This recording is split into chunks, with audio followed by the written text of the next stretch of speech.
SpectraLock LED High Bay by Hubbell Industrial is designed to light specialty processing locations where short wavelength blue light, commonly emitted by traditional light sources, is harmful to the product being produced. The SpectraLock is designed to convert blue light below 500 nanometers to green and yellow light. This prevents photochemical degradation and photooxidation damage. Utilizing a specialized patent-pending Stokes shift process, the SpectraLock is unique to the lighting industry in offering this protection. Hubbell Industrial SpectraLock is the first and only product to combine high-efficacy TIR optical distribution, as it simultaneously converts unwanted and harmful short-wavelength blue light into harmless green and yellow light.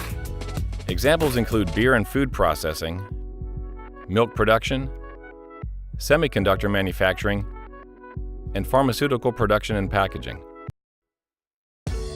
SpectraLock includes options for a range of lumen packages and integrated sensors for additional energy savings and code compliance.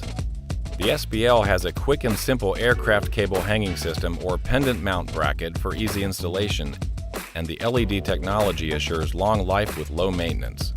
For more information about the SPL, visit www.hubbellindustrial.com today.